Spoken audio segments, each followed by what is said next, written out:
Hey family, I wanted to keep you in the loop on a few things happening around our family of churches. Our next night of prayer and worship will be Sunday, September 27th at 7:30 outdoors at our downtown church. We will be partnering with teachers around Richland One and Urban Young Life to distribute books of all grade levels, elementary through high school. Due to the pandemic and modified school schedules, children have limited access to physical books, especially those that are learning virtually full-time. Additionally, since Richland County Public Library is only offering drive-through service, those with limited access to transportation are unable to access books. Also, since so much of schooling is currently done via computer, physical books provide a non-screen option for learning. So when you show up to the night of prayer and worship, there will be a place for you to drop off any books you'd like to donate. We see this as a very practical way we can serve our city, and we hope you join us.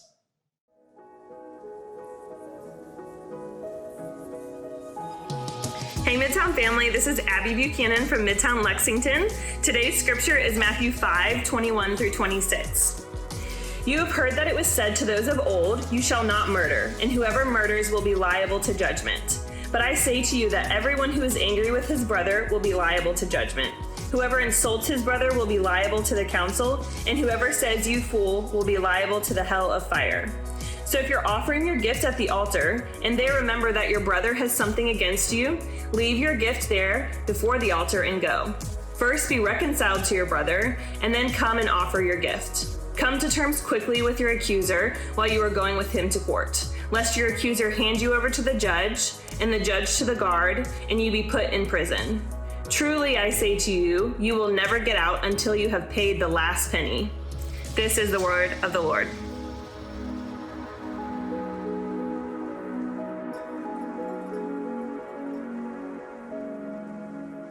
Well, if you've got a Bible, you can go ahead and grab it and flip open to Matthew chapter 5, verses 21 through 26 will be our text for today. Today, we are turning the corner a bit in our series called The Way of Jesus. We're looking at Jesus' most famous teaching, the Sermon on the Mount.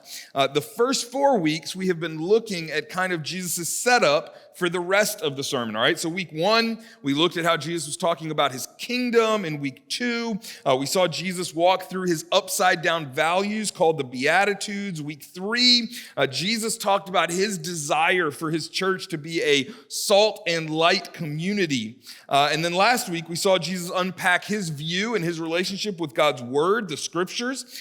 For the next 5 weeks, we will see Jesus apply something that we talked about last week, how the letter of the law and the spirit of the law relate to each other. So in each of these sections, Jesus is going to take 1 or 2 laws and then press down into God's heart in that law. So the pattern will be the same each week. It'll be, you have heard it said blank, and he will fill in the blank with a law or a cultural understanding. But I say to you, blank. And that's where he will kind of press down deeper into what God's heart is behind that command.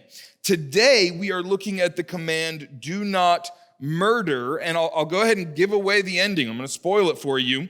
The way that Jesus unpacks this, he's going to say that building community and preventing relational breakdown is the real heart behind this law.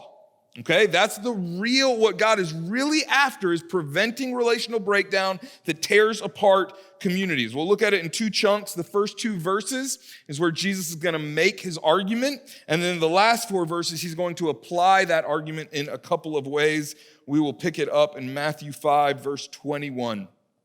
This is Jesus teaching. He says, you have heard that it was said to those of old, you shall not murder. And whoever murders will be liable to judgment. But I say to you that everyone who is angry with his brother will be liable to judgment. Whoever insults his brother will be liable to the council. And whoever says, you fool, will be liable to the hell of fire. Okay, do you see the argument that Jesus just made? It is absolutely fascinating. He starts with the more external law that dictates our behavior. You shall not murder, right? That's the law that we're dealing with today. You shall not murder. But then he takes it internal right away. He says, you've heard it said, don't murder, but I want to talk to you about your anger in your heart towards your brother. He immediately goes internal to the heart.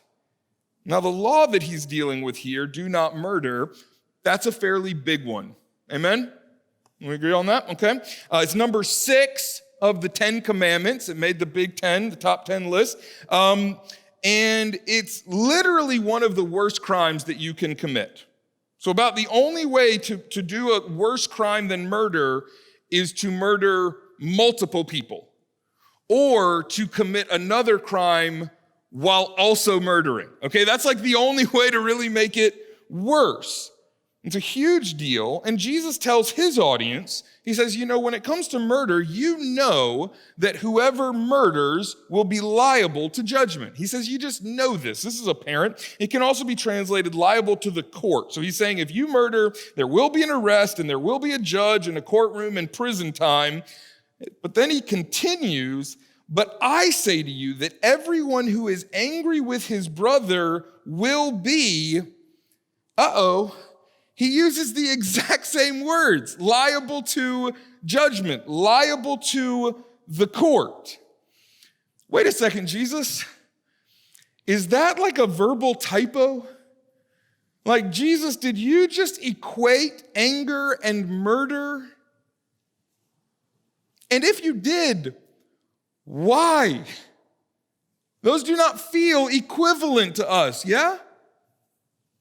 Before I answer that why question, we're going to come back to that, but before I answer that, let me make sure that half of us don't zone out right now thinking, well, I'm not really an angry person, so I don't think this applies to me. Okay, here's the thing. When we talk about anger, there are 2 equal and almost opposite groups of people, or 2 ways that people have and deal with anger. The first one is probably what comes to mind. Group 1 are those who rage out.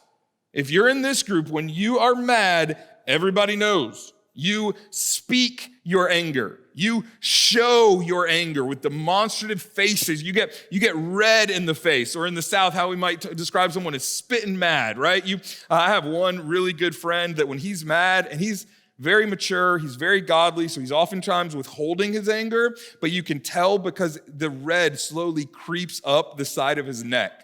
And if you see that red coming, you know the anger is growing inside of him. Some of you, this is you, and it's a massive problem in your life. It's not just a problem, it's the problem in your life. It's causing destruction, breakdown in your family, your marriage. If you're married, your close friends are trying to talk to you about this, but they don't know how because you get so angry anytime they try to confront you. It's negatively affecting your career maybe, or your physical health. And listen, if that's you, you are not going to love what Jesus has to say here. But at least you will know that he's talking to you. The second group might actually be in more danger because you might think he has nothing to say to you here. Here's the problem. Group number 2 are those who rage in. Group 1 rages out. Group 2 rages in. If you're in group 2, when you are mad, nobody knows. Oftentimes, not even you, which is really dangerous because you rage in, not out. You take your anger and you push it down. Sometimes you camouflage your anger towards others with insecurity and self-doubt or self-hatred. You beat yourself up when you're really mad at someone else. You stuff it and you stuff it so that it can fester and transform into bitterness and resentment. Goody. Some of you actually believe that being a mature Christian means you're never allowed to be angry or to admit that you're angry. That is A, not true, and B, not possible. You've got to understand that biblically speaking, there is a category for righteous anger, and there is a category for a righteous way to deal with our anger. In fact, the scriptures will talk about anger as an assumed reality of human experience, and they will speak to how you respond. Do you respond sinfully or in a godly way? The answer is not hiding it. God already knows. And I'll talk more about this on the midweek podcast. I don't have a ton of time right here. Jesus says, whichever way you tend to go with it, whether your anger spews out of you like a volcano or grows deep inside of you like a cancerous mold, either way, the long-term result is the same: the breakdown of relationships and community. So think about the progression he made, right? Murder is the most immediate and extreme form that relational breakdown can take. But anger and resentment actually also leads to tiny little relationship murders every day. We just don't see it the same. We oftentimes don't see it happening. It's socially acceptable, so we downplay it. I'll tell you, as a pastor, the longer I watch human beings walk together in relationship, walk together as community, the more I realize how difficult it is for us, especially for the long haul. There's little stuff builds up over time. Anger grows, wounds happen, and we don't know how to talk about it or articulate it well, or we lack the courage to say the awkward thing that just needs to be said, or we make small things into big things, and we just refuse to forgive and let things go. All kinds of relationships get murdered without anyone ever physically dying. Marriages, parent-child relationships, siblings, life groups. People leave churches sometimes because of a small thing that happened years ago but was never resolved.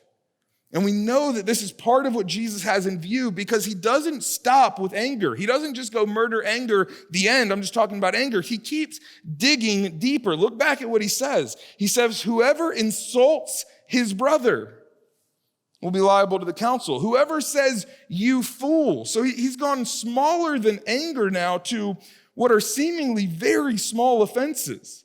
The Greek word for insulting your brother is the word raka. It's the equivalent to calling your brother a featherbrain or good for nothing. Any of you with a brother are guilty of this, yeah? The Greek word for fool is moros. It's the root that eventually gave us our English word moron.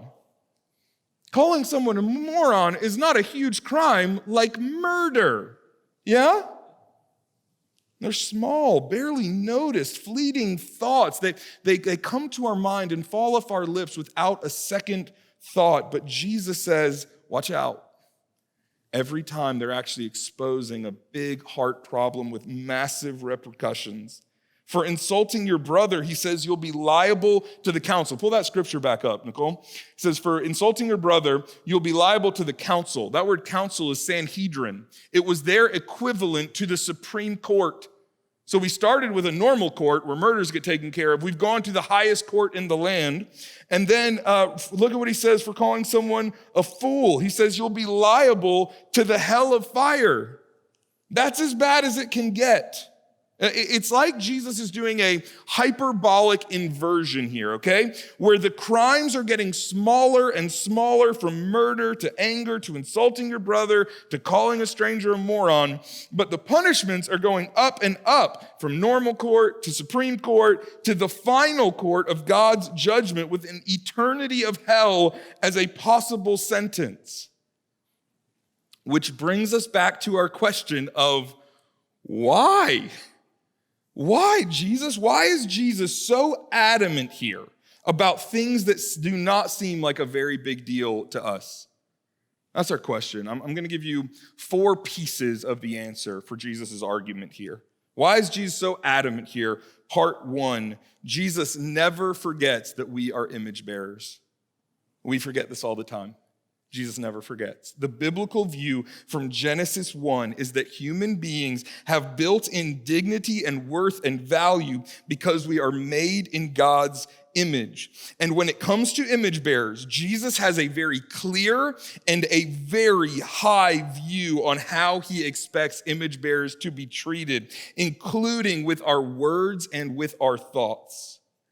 So when we nonchalantly think, man, he is such an idiot, when the fleeting thought barely crosses your mind, oh, she's such a mess, Jesus is standing there going, no. That's an image bearer.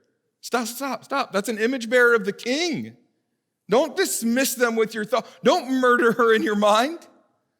Don't get out of my face. You're not worth my attention. Don't do that to him.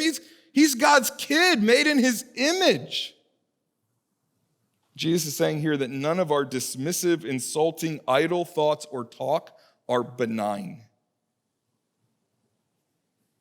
Reason number 2, Jesus never forgets the danger of self-righteousness. Jesus never forgets that we're image bearers. He never forgets the danger of self-righteousness. So one of the ways that sin has twisted our human hearts is that we tend to be very prone to spotlight other people's failures and downplay ours. So when I struggle, well, you got to understand my heart in it. That wasn't my intention. I'm sorry, I misspoke. You don't understand the circumstances. I was having a really bad day. But when you struggle, my thoughts are, what is wrong with you? You moron. You've got to work on that. That's unacceptable. How dare you? You fool. And what happens is we let anger fester and grow in our heart, and if we don't watch out for it and we don't deal with it, is we start to become experts in other people's weaknesses and blind to their strengths. We start saying things like, you always, or you never. That's a dead giveaway that we are not seeing clearly, because no one always or never anythings. And then we take our strengths and we lay out our strengths against their weakness. We compare our highlight reel to their blooper reel. And what we're doing is we make an internal case for our anger, because I'm pretty awesome at this and she's really bad at that. And pretty soon, everywhere you look, you start to find evidence to justify and fuel your rage. Well, I clean up after myself. She never cleans up her socks. I make dinner every night. I don't know why he can't just help out this one time.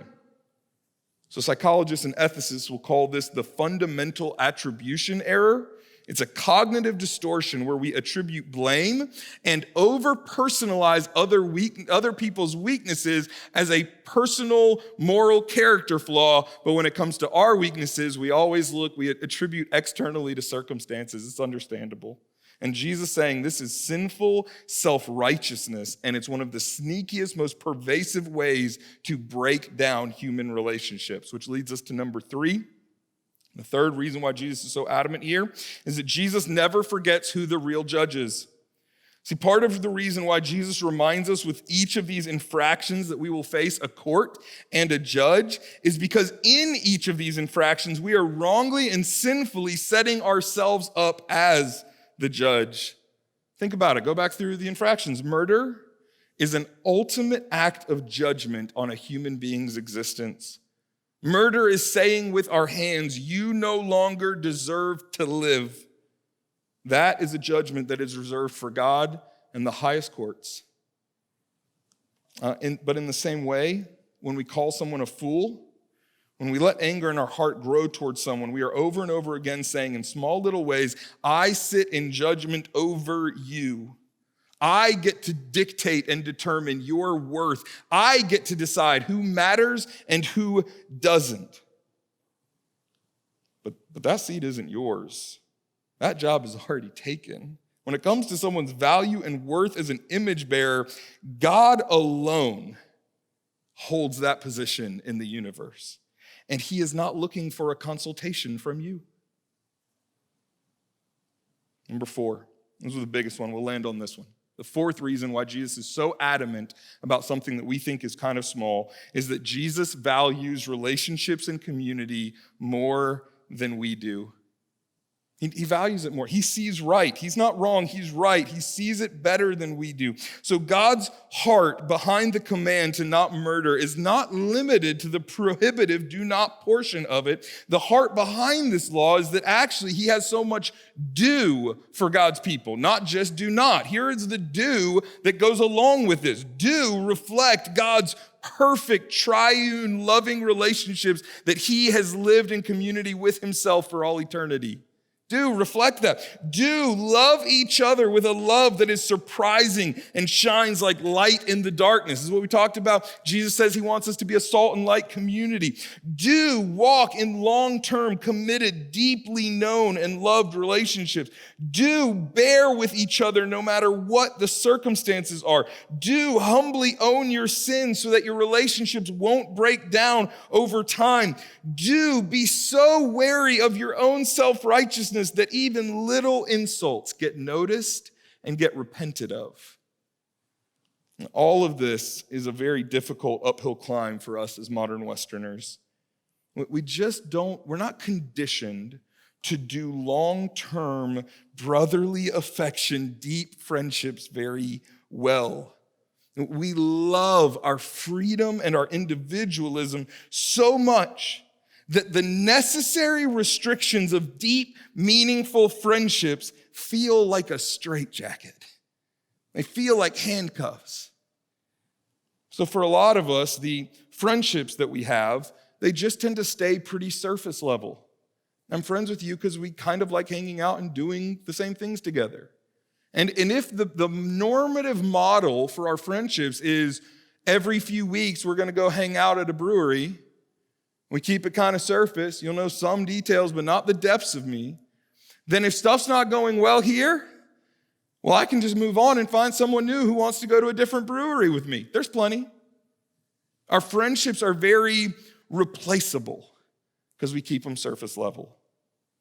And Jesus is after so much more than that. He's after knitting us together as a people for the long haul. He's looking to build us in such a way that we love each other and that we are aware that we need each other and that we're built strong enough to weather storms and sin that would break us apart and arguments. We can resolve those things by His grace and by His love. He's looking to grow in us such a love and such a respect for other image bearers that we don't constantly and nonchalantly insult and dismiss each other in our thoughts and in our words.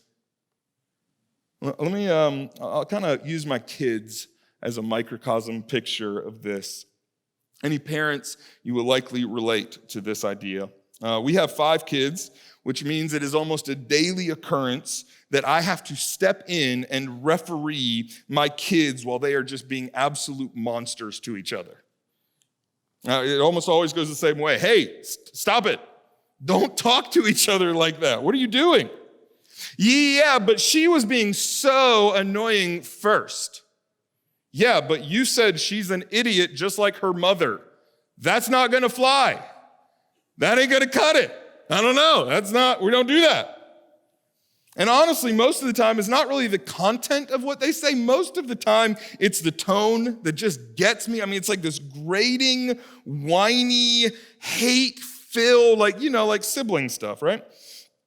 And so sometimes, just like a little bit exasperated, I'll look at one of the kids that I'm refereeing in that moment, and I'll take their face in my hands, and I'll lock eyes with them, and I'll say, stop, look at her.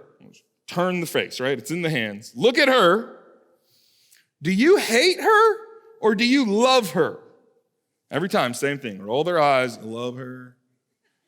Yeah, that's right. And who is she? Roll their eyes. My sister. Yeah, exactly. So why are you talking to her like that? Why are you talking to her as if you hate her? If we're actually family and you love her. I believe that's a bit of what Jesus is doing here. He's actually trying to grab us by the face, lock eyes with us and say, child, look at her. Look at him, the one you're angry with, the one you keep insulting. Are they an image bearer of God? And why are you talking to him like that? Are they your brother or sister in this new adopted family that I'm building on earth? And why are you murdering them in your heart and in your mind over and over? And part of how we know that this is part of what Jesus is thinking about here is the application that he makes in the next few verses. Pick it back up in verse 23. Verse 23 starts with so. All right, so he just made the argument, so. Now he's going to apply the argument. So, if you are offering your gift at the altar and there remember that your brother has something against you, leave your gift there before the altar and go. First be reconciled to your brother and then come and offer your gift. Application number 1, Jesus says, always be reconciling. Always be reconciling. Don't let anything stand in the way of it. Did you catch what he said? Jesus says, if you are worshiping God, and you remember that your brother has something against you, you've hurt them, you've sinned against them, you've wronged them, what does he say? He says, stop worshiping God and go. Go fix that first. Don't stand in here with a big smile on your face saying, I worship God, while in your mind you're cursing God's image bearer. Or an image bearer is out there cursing you because you've sinned against them and wounded them and you don't care. He says, go deal with it. Be reconciling. Go own your sin. Go make it right. Think about how opposite of a reaction that is compared to the anger and dismissive breakdown that we are so prone to. Going to someone and saying, hey, I'm not going to write you off. I'm not going to justify myself and fuel my rage and convince myself that you're an idiot. I'm coming to you humbly. I'm listening.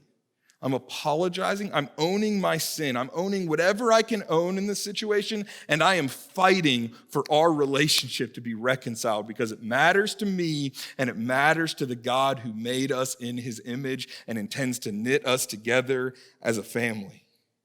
I mean, Jesus takes this so seriously. Like you just think about, there are many things we might be doing in life where you might imagine God looking at you and saying, stop that. Like, cheating on your taxes or, I don't know, punching a puppy, something. There are things I can imagine where God would be like, stop. But you're in here at church, worshiping God passionately, and God of the universe looks at you and says, stop. How serious does Jesus take this? Go be reconciled. Always be reconciling. That's his first application. The second one starts in verse 25. He says, come to terms quickly with your accuser while you are going with him to court, lest your accuser hand you over to the judge and the judge to the guard, and you be put in prison. Truly, I say to you, you will never get out until you have paid the last penny. Here's application number 2. Jesus says, pursue peace quickly. He says, pursue peace quickly. So in the first application, he started with this really broad application of anytime someone might be holding some relational harm against you, go deal with it. Now, he goes to a much more specific and serious situation where you have a legal accuser who is taking you to court.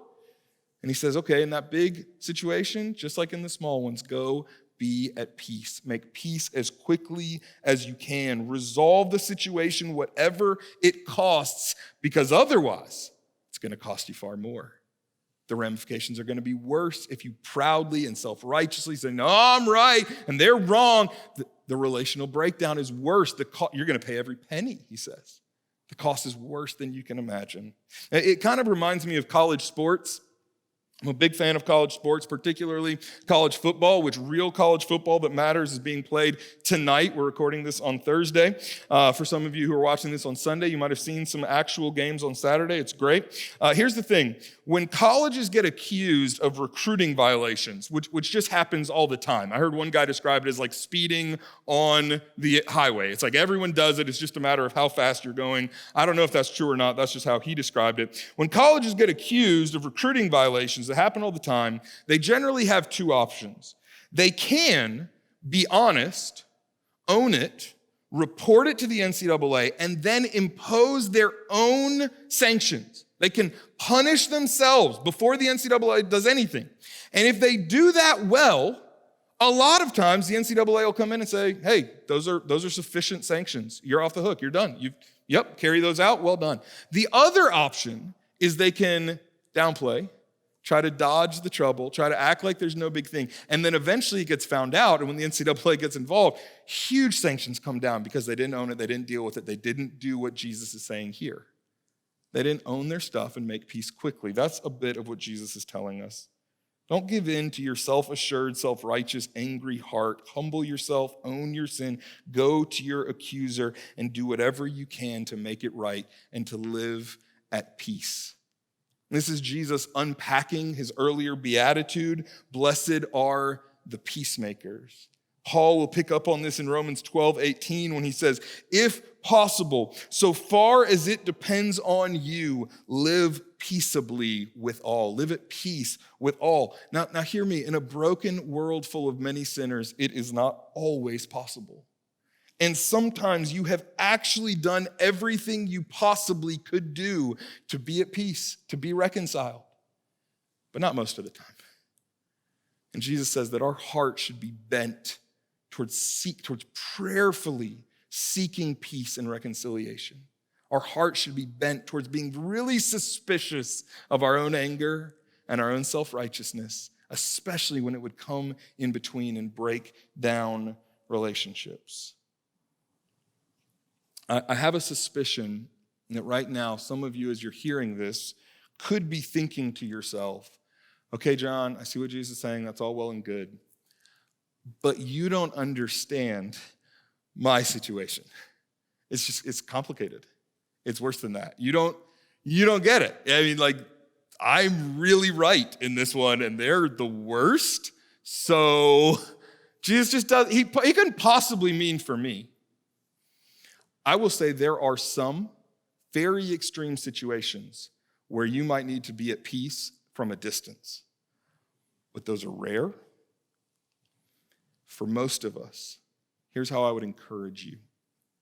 I would encourage you for just a moment to change your perspective and consider what holy God of the universe case for anger against you would be. What his complex rationale might be for why he doesn't need to reconcile with you.